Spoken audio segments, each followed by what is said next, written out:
as long as there have been gardens, there have been garden tools. Hi, I'm Paul Dorsey, and today we're going to take a look at a variety of basic garden tools, see how they're used, and see how we can maintain them. Let's get started.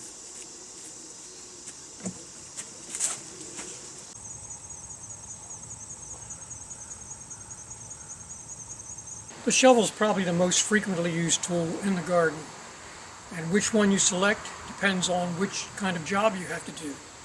Today we picked out 4 that we think represent the ones that you probably would use in the garden. They include the round point shovel, a garden spade, a transplant shovel, and a garden fork. But before we get into each one of those, let's look at the shovel and some of the differences you're going to find when you go to purchase it. First off, the shovels all have handles naturally, and they can be made of different materials. Lots are the old ones, and some of the new ones are still made of wood, fiberglass.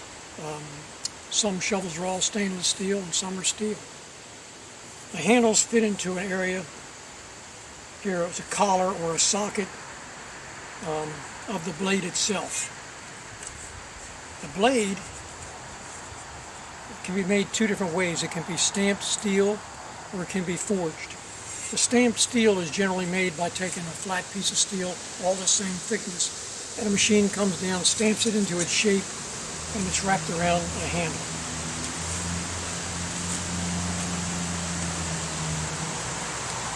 The forged shovel is generally made out of a much heavier piece, and it's banged in by a machine instead of a blacksmith, of course, into the shape. And it varies in thickness because it is a thicker material to begin with. Thick through here and thin towards the end. They generally have a high collar here that supports the shovel handle extremely well, and it usually has a number of rivets. They're generally well made, but they're also very pricey. You can purchase a regular garden shovel, which is quite adequate, from a big box store for $20 to $30 generally, and get a good one. Or you can invest in a forged that definitely will last a lifetime, but they generally begin probably closer to $60 and up.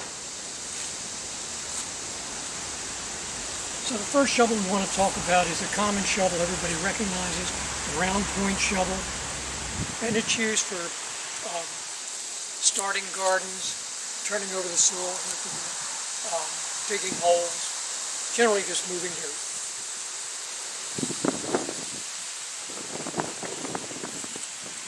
The garden spade is constructed a little bit different. It generally has a D handle, a shorter handle, for more precise close-in work.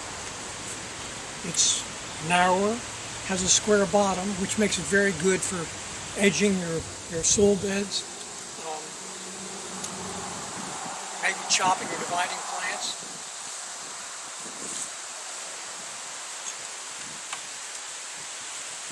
The transplant shovel, much like the garden spade, has very little curve at the end. It's very narrow, so you have more force when you push down onto it. And this is generally for transplanting plants where you want to dig down, make a circle around them and lift them out, or loosen a plant that wants to maybe give you a little trouble getting out.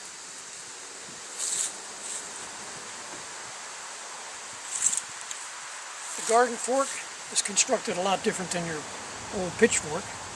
They're flat, more rectangular. Most of them have round ends and not points like these. This one happens to have. They're exceptionally good for loosening up your soil for your bed when you're adding compost or something like that. And for the round ones, they're very good for digging out your potatoes, because the forks generally are less likely to penetrate your potatoes.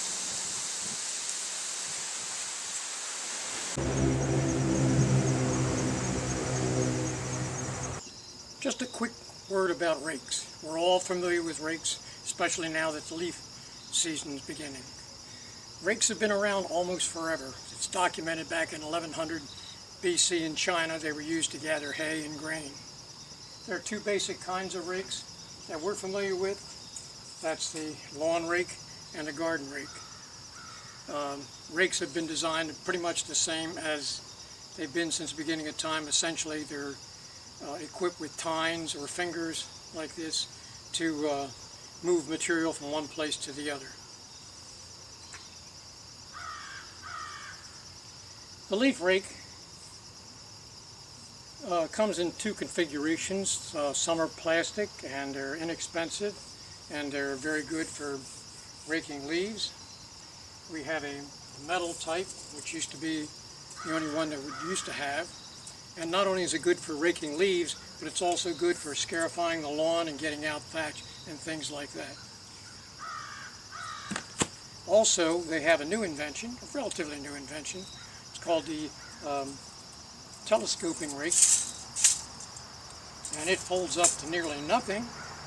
And what you can do is you can use it in real tight spaces underneath the bushes and shrubs to get out those pesky leaves, or it expands out to act like a regular lawn rake that we're familiar with.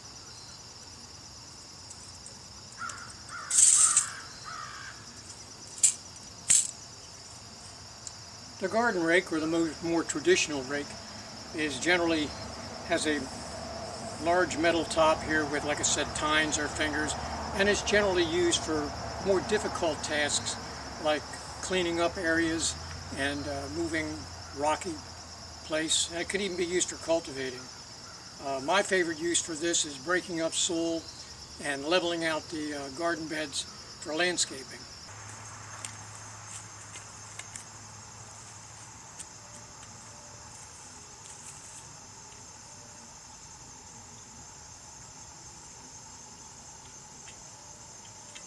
When you think of garden tools, the hoe comes to mind as much as any other tool. And they have many different types of garden tools in different sizes and different shapes. Includes the paddle hoe, the Dutch hoe. This is your common garden hoe with paddle hoe. They're generally in two different configurations as far as I've learned. You have a hoe that either pulls or one that pushes. The pull hose is generally used to dislodge weeds or mound up soil, cultivate soil. The push hoe is generally, because of the pushing motion, is generally to cut weeds, and it generally will have a flat blade. I don't happen to have one here like that. And then we also have a combination of both the push and pulling motion, which is sometimes called a stirrup hoe, a hula hoe, a shuffle hoe, and the head of this hoe moves back and forth, and it's used to dislodge weeds without hurting the soil too much. It just skims underneath, and it does an extremely good job and very fast in removing those weeds. Let's not overlook the importance of the small garden tool, hand tool. It's actually a miniature version, or a smaller version, of the larger tools, and does pretty much the same job, except in more confined areas. They'll be used in raised beds, containers, and along borders, any place generally where you're down to earth working. I have some examples here to show you, and I know that it was the original idea for your meeting is to have all your members bring tools together and show and tell, and that would have been fun, but it is what it is. So I have some examples here, which I'm sure you're all familiar with, and familiar with many more than I am. You have your garden trowel, the mainstay of any hand garden tool. You can do almost anything with this. You can dig, you can transplant, you can make furrows to put your seeds in with. You have some cultivators. This is a small fork. This is your cultivator, essentially a rake to cultivate in and around the plants. This is the dibbler. I'm sure many of you know about the dibbler. Very handy when it comes into planting bulbs. It makes a nice hole in there, and you can drop in your garlic or your bulb or whatever you want to do. While it's a neat tool, you probably can do the same thing with your garden trowel, with your finger, or with a stick. This hula hoe is a smaller version of the one I showed earlier, and if you're down here weeding, this will make easy work of any weeds that you have. Now, like I say, among all of the tools that I've come across working on this project. There are some that are very interesting, and I'm not really sure of what they do, like this Korean tool. The only thing I know is that I wouldn't want to sit on it. Now, I've been asked from time to time if you only had one garden tool that you could have, that was it, what would it be? And my answer, the Hori Hori knife. I consider this to be the Swiss Army knife of garden tools. In Japanese, supposedly Hori Hori means to dig, and this will dig all the way down to the handle and move heavy objects. Now, the secret to its ability to dig is its design. They generally are very thick material. This is tempered steel, very, very thick material. Most of the ones that I've seen are probably stainless steel, but still thick. The tang, or this part, goes all the way through the blade, if you can see that.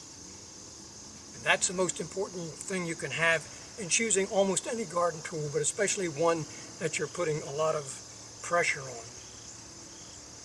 Because if you buy one that's only hooked into here with maybe one rivet, sooner or later it will break, because when you're going to use this tool, you're going to try to move redwood trees, I guarantee you.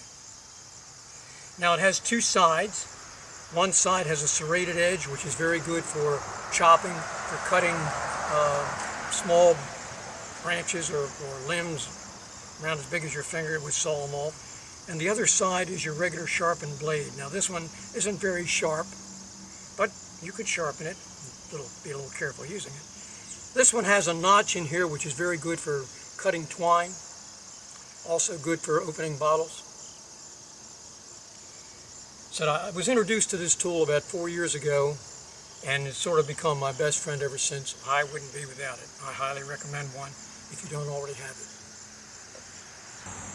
Taking care of your tools will actually make them last longer and work better. I'm probably the worst custodian in the world for taking care of tools, whether they're garden tools or any other tools. But with my garden tools, like maybe many of us, when I'm done for the day, I'll just take and put it away in the garage or the shed and walk away. I won't bother to clean them or even take a closer look at them. Most of the time, I even leave my shovel standing out in the field, so at least I can know where I was working before.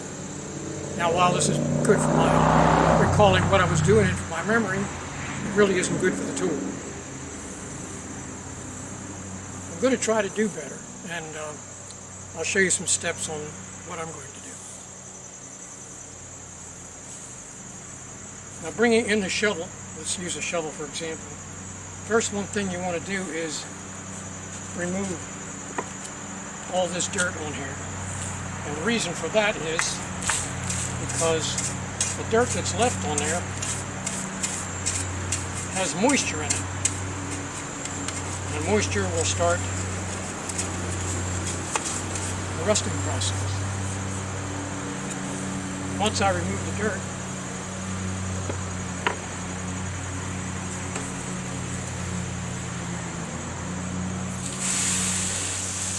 I'll hose it down real good.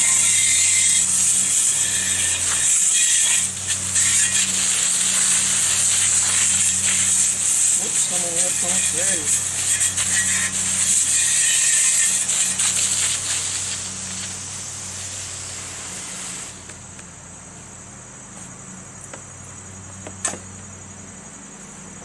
And dry it off with a nice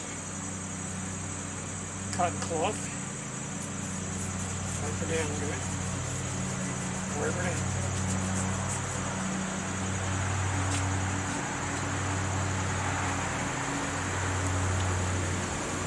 Wipe down the handle as well.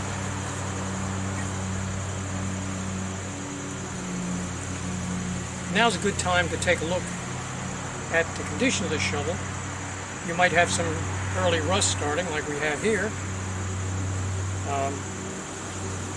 The edge of the shovel is not as round as it once was, and that'll have to be taken care of later by some sharpening. But what I can do, and I'm sure we won't do this every time, take some steel wool, get in there and clean it up. Take a little bit of elbow grease and a little bit of time. We might not get it the very first time, but if we work at it, we can keep that rust off. Still has some dirt over here.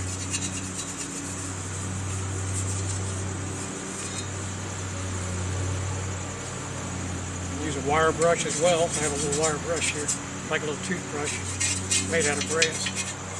To get it off, wipe it down. And that's not perfect, but it's not too bad. Then once you're done, take a can of some kind of petroleum. I can't say the name of it because I'm not supposed to do that. And squirt it down with a light spray.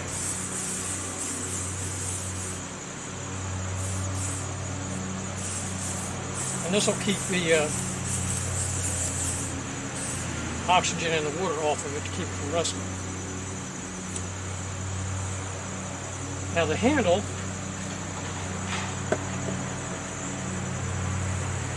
this is a fiberglass handle, don't have too much to worry about. But if it's a wooden handle and it's starting, the lacquer is starting to come off of it a little bit, you could sand it down lightly and put a little linseed oil on it. I have some teak oil here that I use on there to cover it up. And you're good to go. Like I said, I don't expect, I'm sure I won't be doing it this way every time, but a good practice is to at least wash those tools down and dry them off and put them away.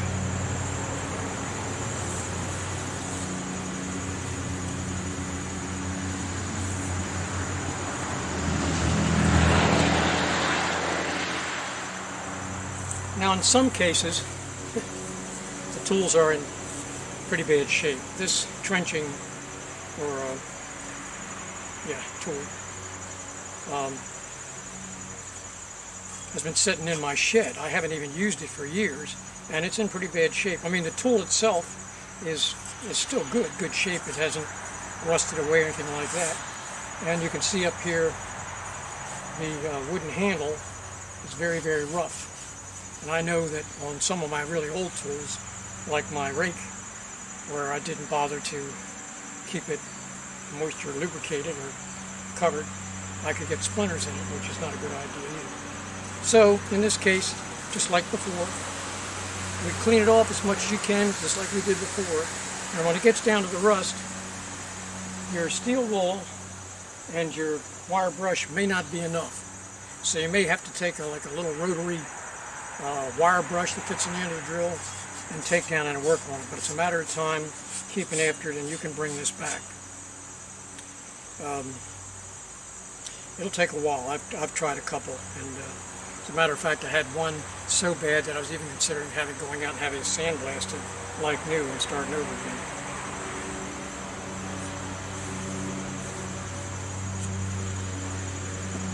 So that's briefly what's needed to do every time you take your tools out.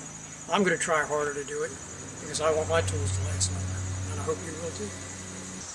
Thanks for sharing your time with me today while we're discussing the basic garden tools, how they're used, and how we can maintain them. And I hope that some of the information will be useful for you. I know we didn't have a chance to look at all the dozens and dozens of garden tools that are out there, but probably the only way to learn about them is to get out there and use them. So with the upcoming garden season to start, I want to wish you all the greatest garden season that you've ever had. Enjoy your gardening. Enjoy your life.